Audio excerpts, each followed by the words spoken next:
Barcelona fans, we are all going to agree that defensively we have an issue that we need to solve this season, and the earlier we attend to it, the better. It's only fair that we've all identified the issue early on. Considering the way Dani Olmo has been moving, the only thing that brought about this conversation right now is the way he played against Bulgaria yesterday, for Spain. Now, the problem is the Rayo Vallecano players, like I said, we were lucky to get away with a draw. Now, the Rayo Vallecano players, they pressed us. They pressed Barcelona with high intensity. They targeted our centre backs aggressively. They targeted Eric Garcia and both Eric Garcia and Christensen, and this made it difficult for them to be able to play the ball out from the back. Now, this was one of the major reasons why we had it difficult against Rayo Vallecano in the last match. Now, this now led to many turnovers since we tried to play out from the back, giving Rayo Vallecano multiple opportunities to run in behind our defensive line, and they ended up overloading our left side with runners. Now, the issue is we could not establish control. We failed to sustain pressure. And when you combine a lack of rhythm with the high defensive line that we play in the club, it is obviously going to be really, really used against you.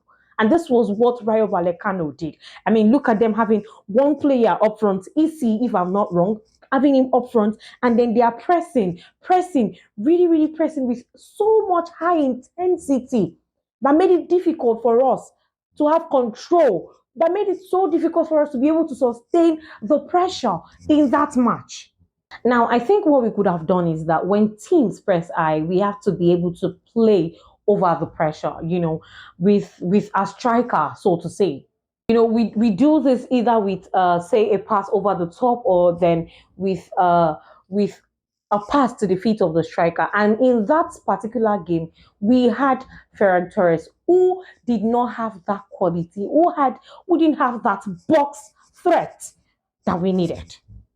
When we go up against teams that press with high intensity, or say they go man to man, this is where we need to bring in the false nine culture. And we know that when we think of false nine, or when we think about false nine in FC Barcelona, the next best option for us to think about, or the best person for us to think about in that position, is Dani Olmo. Now, it just scares me because the way Dani Olmo have been turning up, the way he has been playing of late, is really, really worrisome. But I still want to believe that.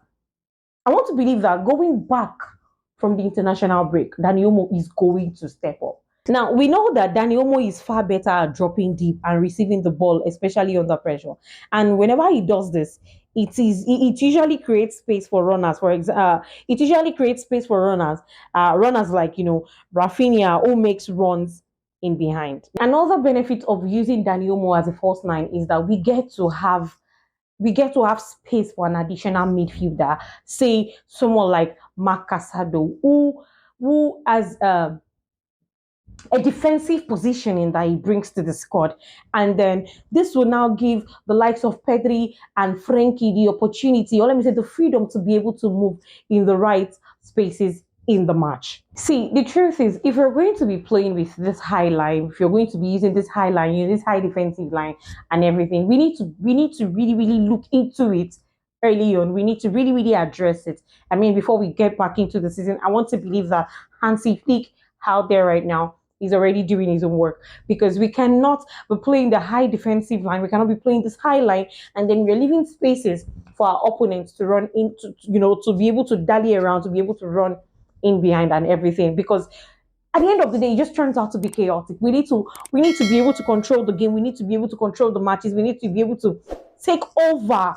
We need to be able to take over and be in charge, be in control of the game. We need to be able to balance it, take control over chaos, and not allow for a match to be chaotic, while we have the opportunity, while we have the upper hand to actually control that match, to actually have the higher possession, to possess the ball more in a match. And this is not something that is looking good on a team like FC Barcelona. This is not something that is looking good for the Hansi Flick side.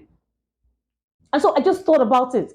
I've been racking my head. I've been thinking about it. I've been having so much headache for the past few days. I can't. I wasn't happy the way we ended the I wasn't happy the way we ended our last game. Our first three games into the season, we played terribly. And the last one, you all could tell. I mean, we all were not happy about it. Even Hansi Flick had to now come out to say that egos kill successes and everything. Now, I know the question everyone has been asking themselves is, who is it talking about? What is this talk about egos? What is the talk about? We've even seen several videos online and everything. But the problem, or the real truth, is that right now our defense is shaky. And that is number one of our, that is like our number one problem right now. Ego is definitely another problem, yeah. But defensively, defensively, we need to do something. And like I said, I want to believe that Hansi Flick right now, while the international break is on, I want to believe that Hansi Flick right now is definitely doing his own work to, put 1+1 together. And another thing is, with the way Dani Olmo has been moving, like I said, we all know Dani Olmo, how he functions in tight spaces and everything, which is why when we think of the false nine position, we think of Dani Olmo, right? But the question is, judging by the way Dani Olmo has been moving, judging by the way he played against Rayo Vallecano, judging by the way he played for Spain against Bulgaria, do we think Dani Olmo can actually deliver at the level that we want? Do we think Dani Olmo can still give us that, that do you think he can still give us that clutchness that we want from him? Or yeah, from him, do you think it's or do you think, except we want to go for Rafinha as a false nine, except we want to go for Rafinha as a false nine, but that aside, the only person that is best to be used in that false nine position right now is Dani Olmo, and he's moving the way he's moving. But then I'm worried. Okay, wait, let me just throw this out there. Right now, we know our defense is terrible and everything, and we know teams are beginning to hack our high line and everything. So do you think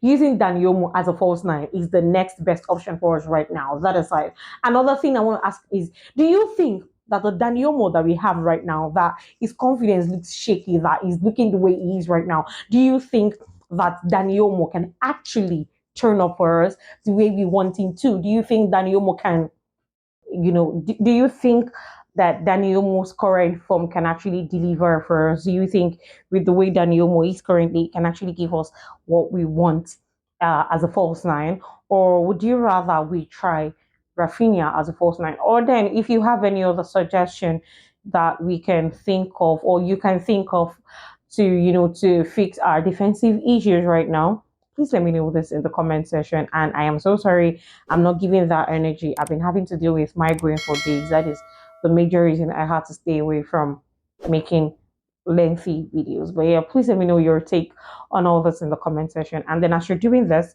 please don't forget to like, share, and if you're new to this YouTube channel, please don't forget to subscribe and also turn on your notifications so you can get to know whenever I post a video. My name still remains Adejoke Adebisi, and yes, I'll see you guys again very, very soon.